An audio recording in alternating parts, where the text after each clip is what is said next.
إن الحمد لله نحمده سبحانه وتعالى ونستغفره ونعوذ بالله من شرور أنفسنا ومن سيئات أعمالنا من يهده الله فلا مضل له ومن يضلل فلا هادي له أشهد أن لا إله إلا الله وحده لا شريك له وأشهد أن محمدا عبده ورسوله لا نبي ورسول بعد أما بعد قال تعالى في القرآن الكريم بعد أعوذ بالله السميع العليم من الشيطان الرجيم يا أيها الذين آمنوا اتقوا الله حق تقاته ولا تموتن إلا وأنتم مسلمون يا أيها الناس اتقوا ربكم الذي خلقكم من نفس واحدة وخلق منها زوجها وبث منهما رجالا كثيرا ونساء واتقوا الله الذي تساءلون به والأرحام إن الله كان عليكم رقيبا يا أيها الذين آمنوا اتقوا الله وقولوا قولا سديدا يصلح لكم أعمالكم ويغفر لكم ذنوبكم ومن يطع الله ورسوله فقد فاز فوزا عظيما أما بعد فإن أصدق الحديث كتاب الله وخير الهدي هدي محمد صلى الله عليه وسلم وشر الأمور محدثاتها وكل محدثة بدعة وكل بدعة ضلالة وكل ضلالة في النار اللهم صل على محمد وعلى آله وصحبه ومن تبعهم بإحسان إلى يوم القيامة.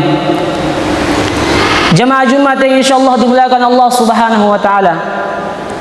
Pertama-tama marilah kita panjatkan puja dan puji syukur kehadirat Allah Subhanahu wa taala yang telah melimpahkan karunia rahmatnya sehingga kita bisa kembali melaksanakan solat Jumat secara berjamaah.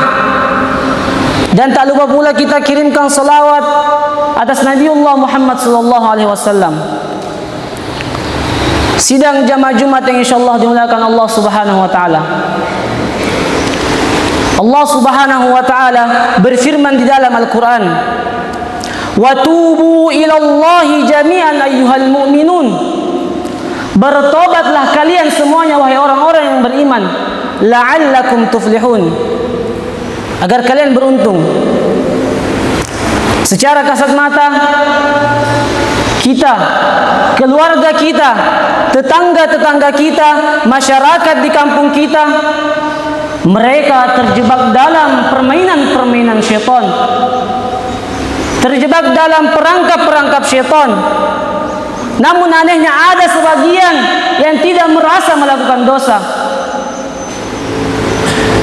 Ada sebuah dosa yang banyak di antara kita menganggap hal remeh, menganggap itu adalah suatu hal yang remeh. Namun dampaknya begitu besar untuk kehidupan kita di dunia dan untuk kehidupan kita kelak di akhirat nanti. Dosa ini lebih dahsyat dibandingkan orang berzina. Maka ketika orang tua mendapatkan anaknya berzina, maka saya yakin orang tua itu akan mengambil tindakan yang begitu keras sekali. Dosa ini lebih dahsyat daripada narkoba, daripada mencuri, merampok, begal. Tapi banyak di antara kita yang menganggap ini suatu hal yang remeh. Dosa apa itu? Dosa meninggalkan sholat. Maka cukup sebagai bukti besarnya orang yang meninggalkan sholatnya secara sengaja. Para ulama bersepakat dia telah kafir. Seorang pencuri muslim mungkin, perampok mungkin, tapi muslim tidak sholat, keislaman orang tersebut diperselisihkan oleh para ulama. Bahkan tidak sedikit ulama yang mengatakan dia telah kafir. Sebagaimana sabda Nabi SAW, "Al-ahdu alladhi bainana wa bainahum as-salah, faman tarakaha faqad kafa." Yang membedakan kita sama mereka itu orang-orang kafir adalah perkara salat. Maka siapa yang tidak mengerjakan salatnya, dia telah kafir.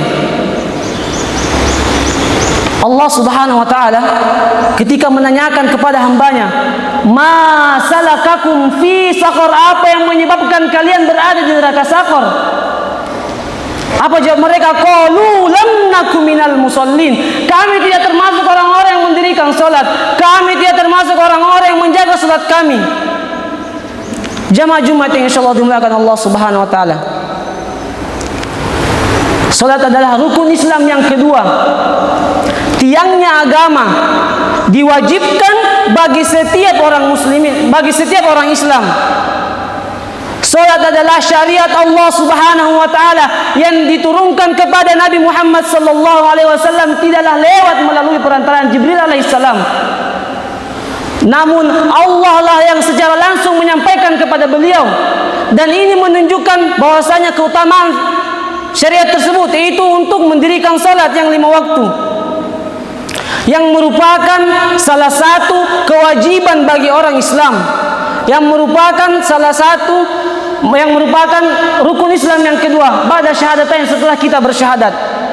Allah Subhanahu wa taala berfirman dalam Al-Qur'an, Subhanalladzi asra bi'abdihi lailan minal masjidil haram ilal masjidil aqsa alladzi barakna haulah. Maha suci Allah Subhanahu wa taala yang memperjalankan hambanya Muhammad sallallahu alaihi wasallam minal masjidil haram ilal masjidil aqsa, dari Masjidil Haram ke Masjid Al-Aqsa. Kemudian diangkat ke langit yang ketujuh, kemudian sampai ke Sidratul Muntaha. Salah satu dari misi beliau adalah menerima perintah salat. Maka apalagi alasan kita untuk meninggalkan salat yang 5 waktu? Maka ancaman untuk orang yang meninggalkan salatnya, tidak mau menjaga salatnya, ancamannya juga besar. Sebagaimana balasan untuk orang yang menjaga salatnya adalah surga, maka balasan untuk orang yang meninggalkan salatnya adalah neraka. Wa nauzubillahi min zalik. Allah Subhanahu wa taala berfirman dalam Al-Qur'an, "Fa khalafa min ba'dihim khalfun adaa'us shalah wattaba'us syahwat fasawfa yalqawna ghayya." Akan datang setelah mereka, siapa mereka? Para nabi dan rasul yang mengabaikan perintah salat, yang mengikuti hawa nafsunya, maka mereka kelak akan tersesat. Suatu kaum yang datang setelah para nabi, apa ciri-ciri mereka? Kata Allah, adaa'us shalah, mereka suka menyanyiakan salat, mereka suka meninggalkan salat. Mereka tidak mau memperhatikan salat mereka. Mereka anggap salat ini hanyalah main-main. Mereka anggap salat ini tidaklah lebih penting dari gaji dan penghasilannya. Wattaba'us syahwat, dan mereka lebih mementingkan apa yang diinginkan hawa nafsunya, syahwatnya. Maka kata Allah Subhanahu wa taala, fasawfa yalquna ghayya, maka mereka akan mendapatkan kesesatan dalam hidupnya. Maka balasan bagi orang yang sesat adalah neraka. Nauzubillahi min zalik.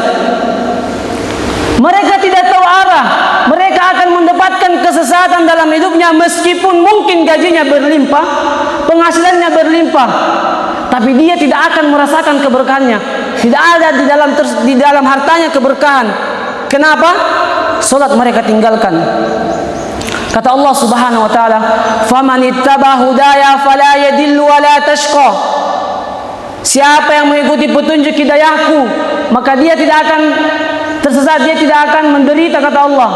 Wa man a'rada an dzikri, tapi siapa yang mau berpaling dari peringatanku, siapa yang mau berpaling dari Allah Subhanahu wa taala, fa inna lahu ma'isyatan dongka, maka baginya kehidupan yang sempit. Wa nahsyuruhu yaumal qiyamati a'ma, dan kelak di hari kiamat nanti dia dibangkitkan dalam keadaan buta matanya. Padahal dahulu di dunia dia bisa melihat. Maka kata orang ini, qala rabbi lima hasyartani a'ma wa qad kuntu basira. Wahai Allah, wahai Tuhanku, kenapa engkau bangkitkan aku dalam keadaan buta mataku, sementara dahulu di dunia aku bisa melihat. Lalu apa kata Allah Subhanahu wa taala? Qala kadzalika atatka ayatuna fanasitaha wa kadzalikal yawma tunsa. Demikianlah dahulu telah datang ajakan-ajakan kami, telah kami turunkan ayat-ayat untuk mengajak kita beribadah kepada Allah Subhanahu wa taala. telah diturunkan ayat-ayat untuk mengajak kita salat, telah diturunkan ayat-ayat untuk memberikan ancaman bagi orang yang meninggalkan salat.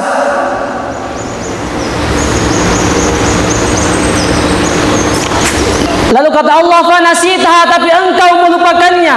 Maka Allah balasannya, wa kadzalikal yauma tunsa, maka pada hari ini pun engkau akan dilupakan oleh Allah Subhanahu wa taala.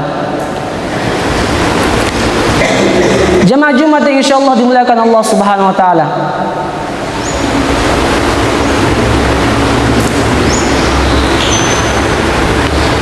Ketika kita melakukan yang baik, maka kita akan dapatkan baiknya juga. Tetapi ketika kita melakukan hal yang buruk, maka kita akan mendapatkan yang buruknya juga. Sama halnya seperti kita menjaga salat kita, maka yakinlah Allah Subhanahu wa taala akan menjaga kita. Namun ketika kita meninggalkan salat, tidak mau menjaga salat kita, maka Allah akan meninggalkan kita. Kaidahnya al-jazaa'u min jinsil amal. Balasan sesuai dengan apa yang kita lakukan. Sidang jamaah Jumat yang insyaallah dimuliakan Allah Subhanahu wa taala. Persoalan salat ini adalah persoalan yang sangat besar. Persoalan yang pertama kali dihisab antara kita sebagai seorang hamba dengan Allah Subhanahu wa taala. Awwalu ma yuhasabu bihil 'abdu as-shalah. Yang pertama kali dihisab antara seorang hamba adalah salatnya. Maka kata Nabi sallallahu alaihi wasallam, idza saluhat saluha sairu amalihi. Jika salatnya baik, maka amalan yang lainnya ikut menjadi baik. Namun jika salat kita buruk, maka amalan yang lainnya ikut menjadi buruk. Inna salata tanha 'anil fahsya'i wal munkar. Sesungguhnya salat dapat mencegah daripada perbuatan keji dan mungkar. Ma'asyiral muslimin rahimani wa rahimakumullah. Perlu kita ketahui bahwasanya Rasulullah sallallahu alaihi wasallam, Nabi Muhammad, kekasih Allah, orang yang paling mulia di atas muka bumi ini. Dalam sehari berapa rakaat beliau salat? Yang wajib 17 rakaat, ditambah lagi 11 rakaat salat tahajud beliau, ditambah lagi 12 rakaat salat rawatib beliau, 40 rakaat jamaah. Orang yang telah dijamin surga oleh Allah Subhanahu wa taala dalam sehari tidak lepas dari 40 rakaat. Namun kita yang banyak dosa ini masih meremehkan perintah salat.